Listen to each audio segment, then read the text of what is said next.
제가 잘 아는 목사님 중에 그분이 섬기시는 교회에 중학생 정도 되는 민혁이라는 아이가 있대요. 그런데 그 아이는 그 또래 아이들에 비해서 예의도 바르고 또 부모님 말씀도 잘 듣고 교회 안에서도 참 착한 아이라고 소문이 났답니다.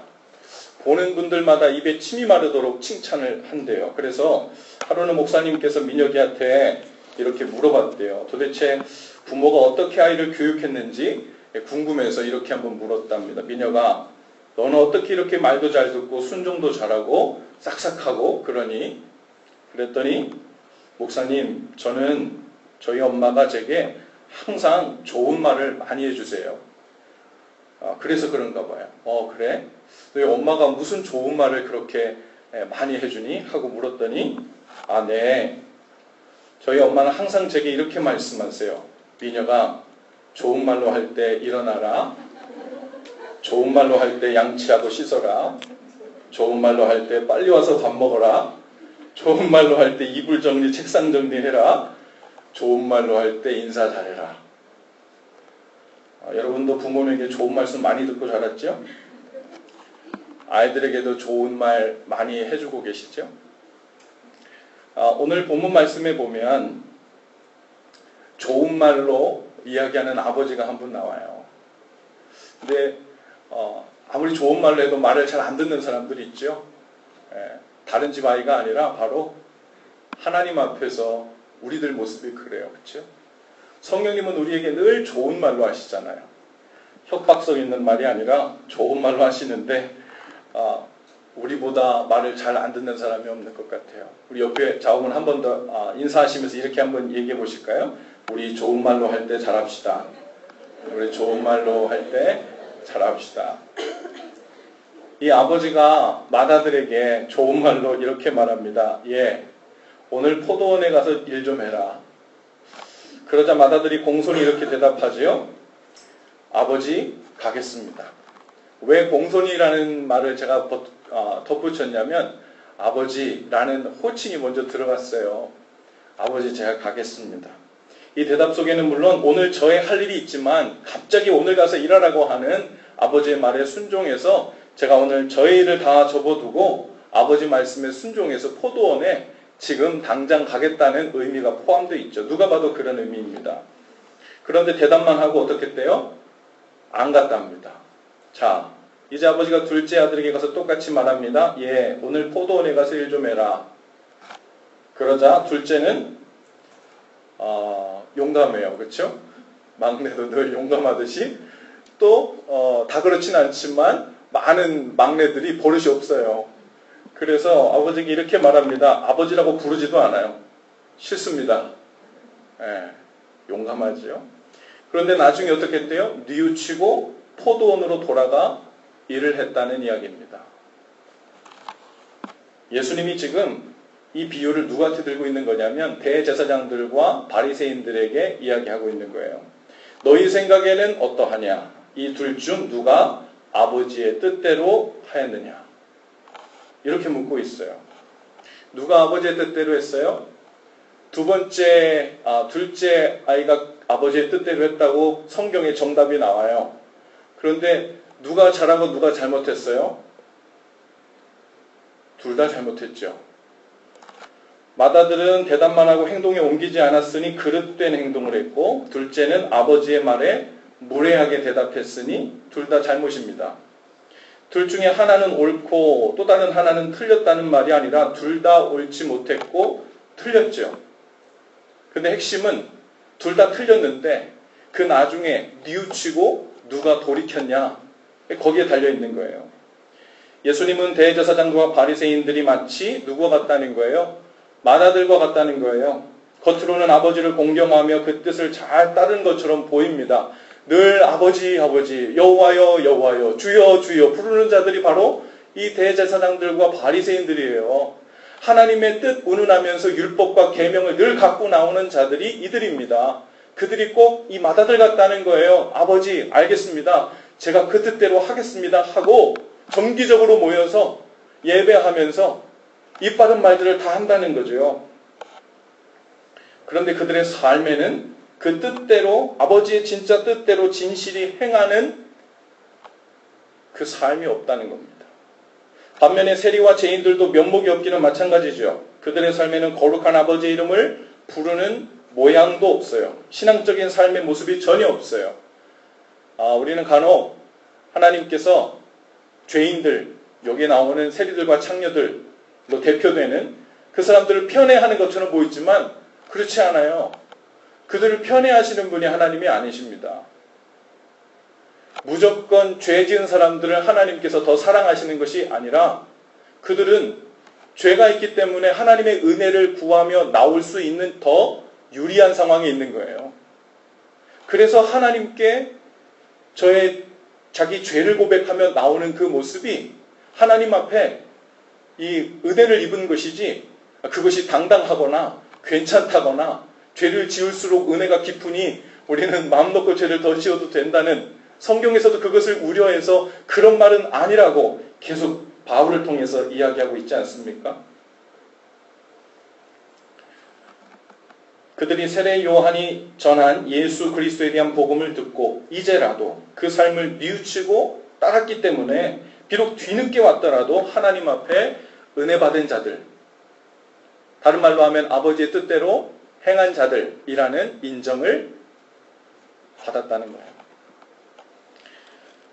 우리 중에 어떤 분은 맏아들의 심정을 가진 분들도 계실 거예요. 나는 엄마 뱃속에 있을 때부터, 어렸을 때부터 교회 다녔고 말씀도 들었고 세례도 받았고 성경 공부도 많이 했고 믿음의 가정 분위기에서 자랐으니 나는 하나님께 그래도 평균 이상의 착실한 아들, 딸일 거야 라고 생각한다면 아마 맏아들의 심정에 가진 분들과 가까울 것 같아요. 그런가 하면 둘째 아들과 같은 심정을 가진 분들도 계실 겁니다. 나는 교회를 다닌다고 하지만 내 믿음은 볼품없고 믿는 자들 안에서도 교회 안에서도 아웃사이더 같고 세상에 빠져서 늘 하나님의 마음을 아프게 하고 그 얼굴에 먹칠이나 하고 있는 것 같은 죄인 같은데 내가 이렇게 안 그런 척하며 교회를 잘 다녀도 되나? 이런 마음에 부담이 있는 사람들이 있을 거예요. 그래서 신앙생활이 겉도는 것 같은 느낌을 받는 분도 있을 겁니다. 어쩌면 그것이 둘째 아들과 같은 심정에 가깝다고 볼 수 있겠죠. 그런데 맏아들이든 둘째든 모두 죄인이긴 마찬가지라는 거예요. 둘 다 모두 거룩하신 하나님 앞에서 무례하고 그릇되었습니다. 우리가 어느 쪽에 있는 사람이든 소망은 어디 있냐면 결국 뉘우치고 돌아와 아버지의 뜻대로 행하며 사는 자인가 아닌가, 여기 있다는 것을 오늘 이 비유를 통해 우리에게 말씀하고 있는 거예요. 저를 따라해 봅시다. 소망은 결국 뉘우치고 돌아와 아버지의 뜻대로 행하며 사는 자인가, 여기에 있다. 예수님께서 직접 하신 아주 무서운 말씀이 있습니다. 우리는 이 말씀을 되도록이면 자주 읽지 않으려고 했습니다. 마태복음 7장 21절 말씀이에요.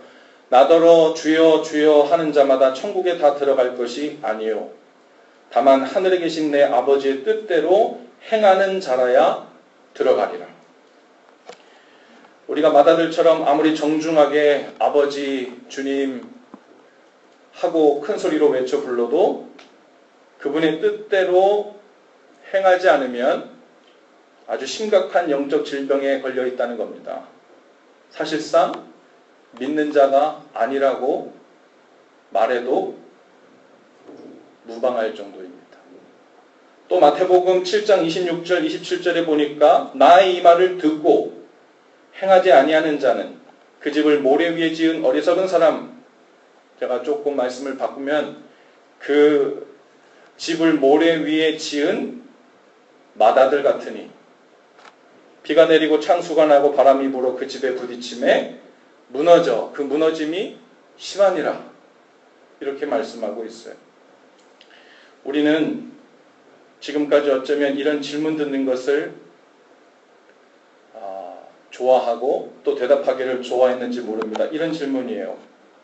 당신은 하나님 아버지를 믿습니까? 당신은 믿는 자입니까? 예, 제가 믿습니다. 믿고 말고요. 제가 아버지 포도원에 가서 일하지요. 라고 대답하는 것 같죠. 그런데 우리는 거기에서 우리 할 도리를 다 했다 생각해요. 나는 크게 아버지라고 공손하게 대답했고 정성껏 믿는다고 말했으니. 그런데 우리는 그 믿음이라는 것에 대해 반쪽만 물어본 거예요. 사실상. 이렇게 나머지 반쪽을 물어야 믿음이 진짜 무슨 의미인지에 대해서 우리는 혼동하지 않습니다. 이렇게 물어야 옳습니다. 당신은 믿고 행하는 자입니까? 아버지의 뜻을 믿는 대로 행하는 자입니까? 주여 주여 하는 자마다 다 천국에 들어갈 수 없다는 말은 이 질문에 대답을 해야 된다는 말과 같아요. 믿는 대로 행하고 있습니까? 그런데 목사님, 그건 혹시 자기 노력으로 완전해져서 구원받는다는 그런 율법주의 아닌가요? 우리는 죄인인데 어떻게 믿는 대로 다 행할 수 있습니까? 이런 의문 들 수 있죠. 그런 질문 들 수 있어요. 맞는데 우리는 그 말대로 완벽할 수 없습니다. 그러나 완벽할 수 없다고 해서 최선을 다해 믿는 대로 행하고 있는가라는 질문을 피해갈 수는 없습니다. 그 질문이 익스큐즈 될 수 없어요. 주님께서는 우리가 늦어도 뒤늦게 깨달아도 완벽하지 않아도 여전히 미숙해도 또 죄에 넘어진다고 해도 뉘우치고 아버지의 포도원에 돌아와 아버지의 뜻대로 행하고 있는 그 죄인을, 그 세리를, 그 창녀를 옳다 말씀하시고 인정하신다 말씀하십니다. 오늘 우리에게 세리냐 창녀냐 대제사장이냐 바리새이냐 이것을 묻고 계신 것이 아니라 너희는 맏아들이냐 둘째 아들이냐 이것을 묻고 계신 것이 아니라 너는 뉘우치고 돌아와 아버지의 뜻대로 행하고 있는 자이냐 내가 명한 포도원에 들어가 나의 일을 하고 있는 자이냐 너희를 접고 너가 하고 있는 일을 메인으로 두지 않고 내가 하고 있는 일을 메인으로 두고 행하고 있는 자이냐 이것을 묻고 계신 거예요. 그래서 성경에서 예수님은 맏아들이든 둘째 아들이든 칭찬받는 아들, 인정받는 선한 종을 가리켜 충성된 종이라는 표현을 쓰셨어요. 충성된 종. 장사에서 2달란트 남겼나 5달란트 남겼나 10달란트 남겼나 더 많이 남길수록 더 많은 거룩한 일을 해낼수록 교회를 더 많이 짓고 선교비를 많이 내고 몇 명을 더 전도하고 우리의 그 넘버로 계산할 수 있는 그 어떤 성공의 지표를 바라보고 주님께서 우리에게 너는 착한 종이다 이렇게 말씀하시지 않아요. 주님께서 그 착한 종이라고 우리를 칭찬하시는 기준 하나예요. 너가 나에게 충성되었냐.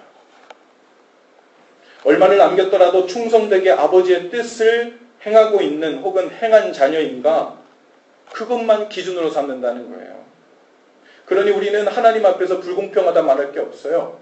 우리는 하나님께서 세워주신 맡겨주신 주신 것 그것 가지고 있는 자리에서 1달란트를 주신 것 같든 10달란트를 받은 것 같든 상관없이 충성되게 아버지의 뜻을 행하고 있는가 그 비율대로만 하나님께서 인정하시고 칭찬하신다는 말입니다. 성경에 나오는 충성이라는 단어는 영어로 faithfulness죠. 근데 이것이 한글로 신실, 성실, 충성 뭐 이렇게 다 번역이 되는데요. 히브리어로 쓰인 이 충성의 원어의 의미는 머물다, 지속하다, 믿을만하다, 확고하다, 변치 않는다. 그게 충성의 의미예요. 무언가에 신실한 사람들 있죠. 무언가 한 가지를 끝까지 하는 사람 있죠. 변치 않고 꾸준히 한 가지를 계속하는 사람들이 있어요. 그것이 무엇이든 간에 그 사람들이 그것을 할 수 있는 이유가 있습니다. 여러분 무엇이 있으면 그렇게 한 가지에 신실하고 성실할 수 있을까요? 좋든 나쁘든. 흥미요? interesting 하면 돼요. interesting은요 감정이라 쉽게 바뀌어요. 언제 바뀔지도 몰라요. 그래서 오래 못 갑니다. 성격이요? 성실한 성격이에요? 어느 정도 영향이 없는 것은 아니겠지만 그것도 몸이 귀찮고 힘들면 다 바뀌는 일들입니다. 사람은 저를 한번 따라해 봅시다. 마음을 다 준 곳에, 마음을 다 준 사람에게 변치 않고 성실합니다. 여러분, 마음을 다 준 곳, 내 마음을 다 두고 있는 것, 첫 번째로 다 옮겨놓고 있는 그곳에 우리는 성실하고 꾸준하고 끝까지 할 수 있어요. 그 끝까지 할 수 있는 그것을 충성이라고 한다면 왜 그것을 끝까지 할 수 있는 줄 알아요? 우리는 항상 어떤 일을 할 때 다양한 일들 두고 우선순위를 정하잖아요. 우선순위의 첫 번째는 무슨 기준이에요? 우리의 마음을 가장 많이 두고 있는 거예요. 그게 우선순위 첫 번째예요. 우리에게 때로 할 일이 5개 있을 수도 있고 10개 있을 수도 있어요. 그런데 이 일에 항상 변치 않고 충성된 자는 다른 할 일이 적어서가 아니라 그 일을 내 삶의 최고의 우선순위로 놓고 내 마음을 다 주고 있기 때문에 어떤 다른 할 일이 많아도 그것 먼저인 거예요. 그러니까 다른 사람들이 볼 때는 성실하고 변함없고 늘 그 자리에 있는 것 같은 거예요. 그러니 하나님께서 성경에서 우리에게 충성됨을 칭찬하시고 충성됨을 원하신다는 것은 무슨 말이겠어요? 우리의 마음을 다 달라는 말이에요. 그냥 내가 맡긴 일 좀 더 성실하게 조금 더 부지런하게 하라는 말이 아니라 네 마음을 나에게 다 주어야 그게 내 뜻대로 사는 거라는 거예요. 그래야 신앙생활이 가능하다는 거예요. 그래야 믿는 삶이 비로소 가능해진다는 거예요.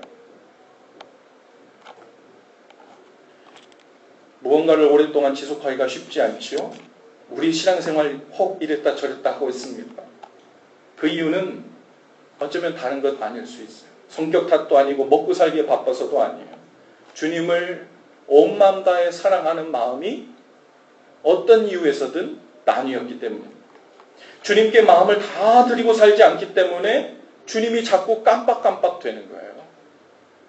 여러분, 사랑의 콩깍지가 씌어서 막 그 불꽃 속으로 들어가 활활 타오르던 때가 있죠. 온 마음이 사랑하는 사람한테 가 있어요. 직장 가서 일을 하든 공부를 하든 뭘 하든 내 마음에 항상 첫 자리, 내 마음 전체를 뒤덮고 있는 사람은 내 마음을 다 주고 있는 그 사람이에요.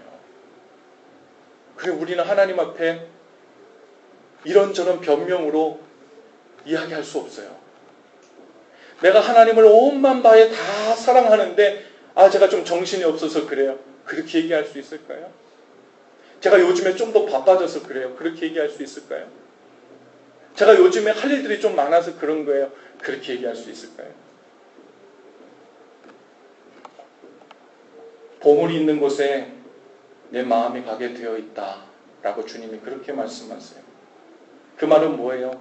너에게 나는 정말 왕 같은 주인 같은 가장 소중한 보물이 맞느냐 하고 물어보시는 거예요. 그러면 그 증거로 내 마음을 나에게 다 주었다면 그 성실과 충성이 당연히 나타나야 되는 것 아니냐. 그래서 주님은 우리의 가장 중요한 것은 하나님을 사랑하는 것인데 다른 것도 사랑하면서 사이드로 하나님을 사랑하는 것이 아니고 그건 주님을 조금 사랑하는 게 아니라 안 사랑하는 것과 같은 거예요. 내 마음과 뜻과 힘을 다하여 주 너의 하나님을 사랑하는 것이다. 그것이 내가 너에게 원하는 가장 크고 첫 번째 되고 어쩌면 유일하게 원하는 그 얘기는 뭐예요? 내가 원하는 건 너의 온 마음이라는 거예요. 그것 아니면 나는 받을 마음이 없다는 겁니다. 그것 아니면 하나님께 드리는 예물도 되지 못하고 예배도 되지 못하고 그것이 근간이 되지 않으면 그 어떤 것도 그 위에 믿음으로 신앙으로 세워질 수 없다고 말씀하시는 거예요.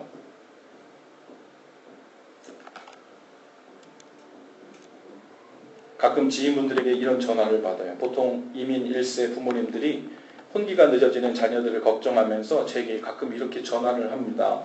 아마 우리 교회 미혼 선남 선녀가 많은 줄 알고 연락들 하시는 것 같아요.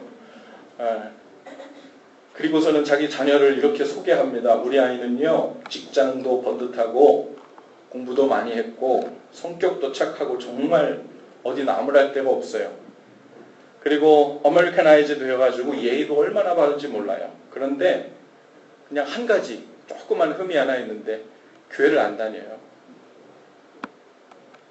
신앙이 없어요. 다 좋은데 그것 하나 흠이에요.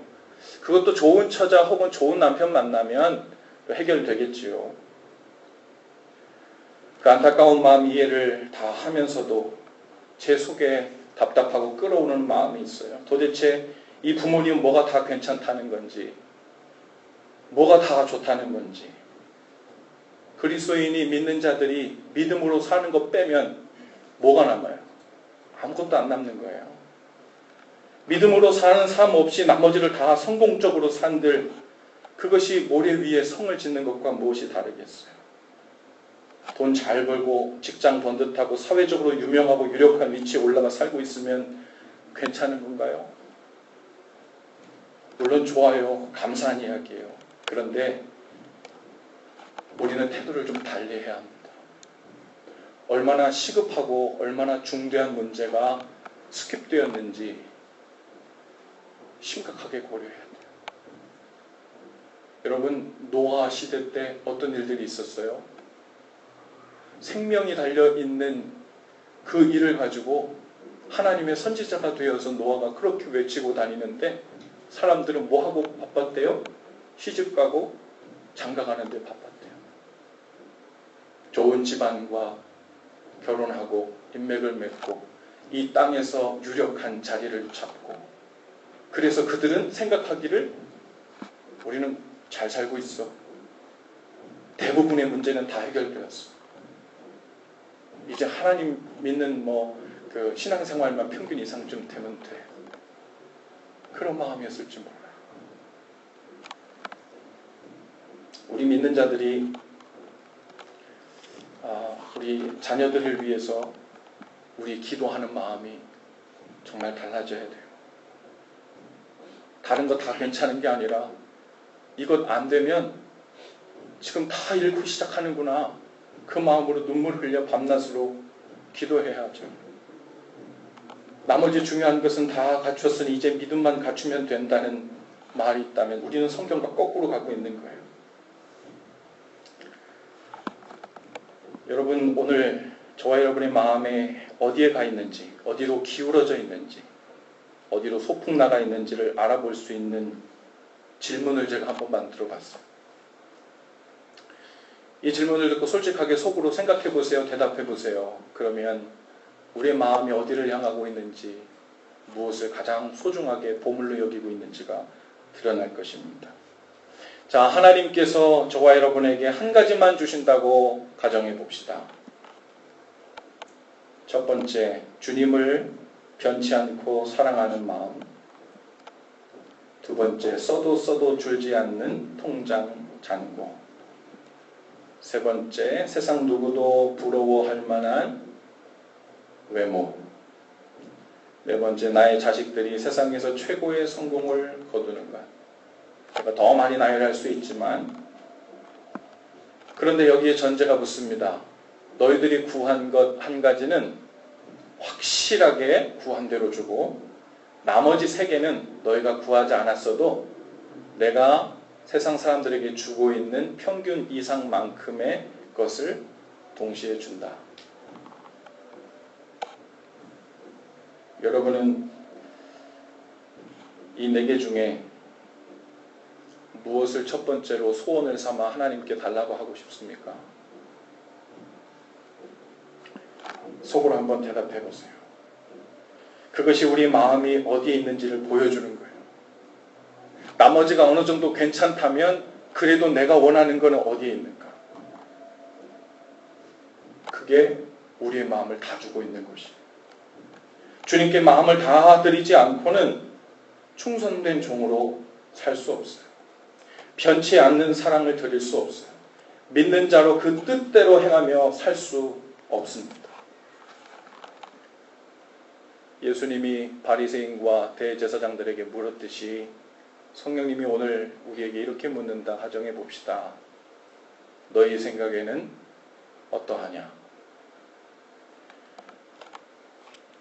앤소니 드 멜로라고 하는 사람이 행복하기란 얼마나 쉬운가 라는 책을 썼는데 그 책에 보면 이런 내용이 나와요.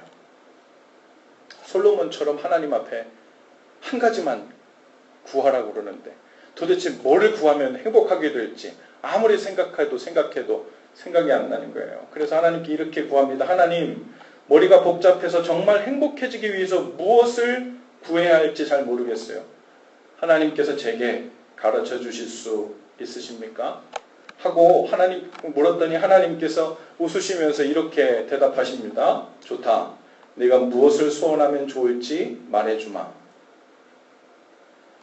너한테 어떤 일이 일어나도 행복할 수 있게 해달라고 빌어라. 그것이 비결이다. 너에게 어떤 일이 일어나도 행복할 수 있게 해달라고 구해라. 이것이 비결이다. 여러분, 우리 사는 인생은 문제 연속이에요. 문제와 또 다른 문제들이 연결되어 있는 것, 그것이 인생이고 우리는 그 인생 한가운데를 관통하며 삽니다. 원하든 원하지 않든 우리 생명이 붙어있는 한 그 길을 계속해서 걸어가야 되죠. 지금 우리 앞에 놓인 가장 무겁고 민감한 문제 몇 개만 해결하면 한숨 놓아지고 행복이 그래도 성큼 내 앞으로 다가올 것 같은 착각이 늘 우리 앞에 있어요. 그런데 그것은 정말 신기루입니다. 그럴 수가 없어요. 그 문제가 치워지면 그 자리에 다른 문제가 다시 와서 자리를 잡게 돼 있죠. 우리가 문제에서 해방되기를 구하는 한 우리는 행복할 수 없습니다. 우리가 초등학교 1학년 나이에 문제로 삼고 고민하는 일들이 있죠. 그렇죠? 우리 시완이가 걔도 나름대로 고민이 많을 거예요. 이 언니와의 이 알력 다툼은 내가 어떻게 해결해야 되나? 내가 1학년에 학교를 갔는데 이 친구들 사이에서 이 문제는 내가 어떻게 해결해야 되나? 얘도 나름대로 문제만 달랐지 어른들이 겪고 있는 스트레스와 중압감의 수위는 다르지 않을 것입니다. 1학년은 1학년대로 문제가 있고요. 2학년 되면 1학년 문제가 없어지죠. 대신 새로운 2학년의 문제들이 그 삶을 채우기 시작해요. 우리의 삶의 국면도 어떤 문제를 하나 해결하고 무엇을 깨닫고 넘어서면 끝나는 것이 아니라 그것을 넘어섰기 때문에 보이는 그 다음 산이 눈에 보이는 거예요. 그러니 문제를 해결하는 방식으로 우리는 행복해질 수 없어요. 우리가 행복해질 수 있는 비결은요, 문제가 있든 없든 어떤 상황에 대하든 변함없이 흔들림 없이 행복할 수 있는 든든한 것을 붙잡아야 합니다. 이 땅에 여러분 변하지 않는 게 있습니까? 늙어지지 않는 것이 있습니까? 우리는 진리라고 얘기하는데 그 진리의 정의는 세월이 지나도 상황이 변해도 처음부터 끝까지 변함없는 것. 진리예요. 진리가 무엇입니까? 진리가 누구입니까? 내가 곧 길이요 진리요 생명이니 나로 말미암지 않고는 아버지께 갈 수 없다. 여러분 여기 답이 있습니다. 할렐루야. 예수 그리스도가 진리이세요. 변하지 않는 분이세요. 그분을 온전히 온 맘 다해 붙들지 않는 한 아무리 그럴듯한 행복의 조건들로 우리 삶을 다 구성하고 채워도 예언컨대 never, ever 행복할 수 없어요.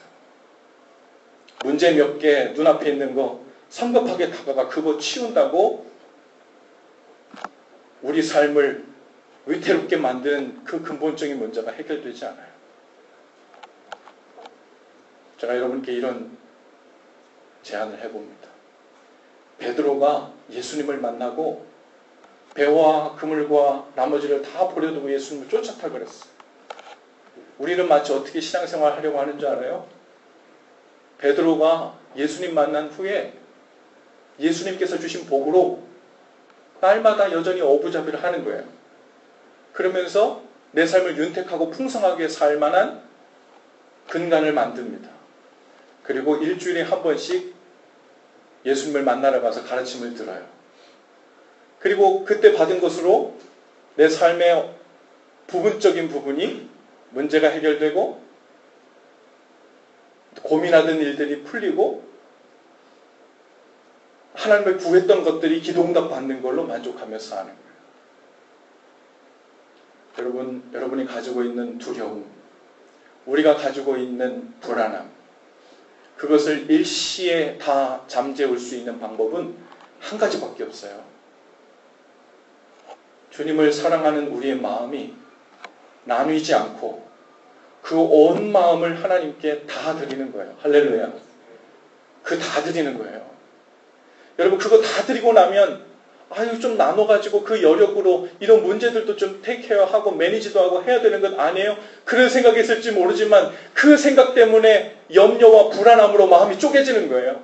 온 마음으로 주님 앞에 마음을 다 드리고 그리고 그 중에 하나님께서 주신 지혜대로 우리 할 일을 하며 나머지의 부분이 98%든 99%든 20%든 나머지는 하나님의 손에 온전히 맡겨드릴 때 우리의 근심과 염려와 불안과 두려움은 쓸려나가는 거예요. 할렐루야.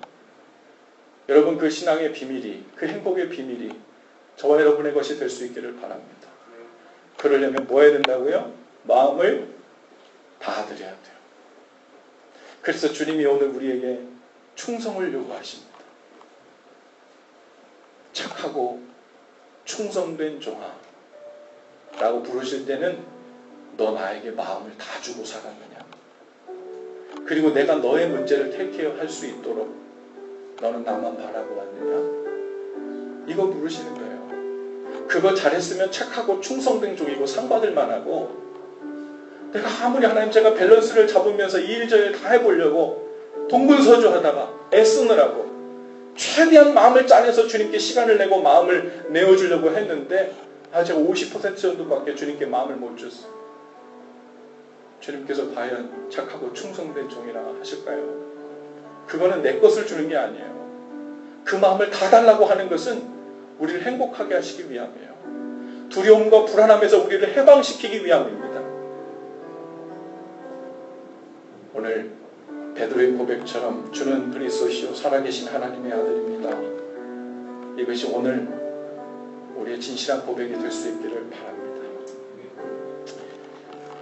여러분 오늘 성령님의 음성이 우리 가운데 여러 모양으로 들릴지 모릅니다. 주님 것은 다른 것 원치 않으신다 그랬어요. 오직 우리의 마음이 온전히 주님께 드려졌는가만 보신다 했습니다. 그리고 온 마음을 주님께 드린 자로 행하고 있는가 하는 거예요. 우리가 온 마음을 하나님께 드렸을 때 그때 무엇을 하고 무엇을 하지 말아야 하는지 성령께서 우리 각자에게 주시는 음성이 있을 것입니다. 그것이 무엇이 되었든 순종함으로 들어가는 것, 포도원으로 들어가 발걸음을 옮기고 행하기 시작하면 여러분 거기서부터 우리의 삶이 변합니다. 거기서부터 진정한 믿음의 삶이 시작되는 줄로 믿습니다. 우리를 통해 더욱 놀라운 일을 행하시는 이름만 있는 죽은 하나님이 아니라 진짜 살아서 지금도 내 삶에서 내 가정에서 역사하시는 하나님이 보이고 그분과 함께 사는 비밀이 보여지게 되는 은혜가 있게 될 줄로 믿습니다. 우리 모두 자리에서 다 일어나십시다. 오늘 주신 말씀 기억하면서 헌신 기도를 함께 하고 찬양하며 나가십시다. 함께 기도하죠. 주님, 마음을 전부 드리지 않고서도 믿음 생활이 가능할 것이라 생각했습니다. 커다란 문제들만 해결되면 행복이 오는 것으로 알았습니다. 주님이 아닌 다른 것들을 행복의 기준으로 삼았던 어리석음을 고백합니다. 믿음이 아닌 다른 것들로에 대해 으스대며 자랑했던 마음을 회개합니다. 이제 주님께 마음을 다 드려 주님의 뜻대로 행하는 삶이 되게 하옵소서. 성령님, 연약한 우리에게 믿음을 더하시고 순종의 능력을 주옵소서. 예수님 이름으로 기도합니다. 아멘.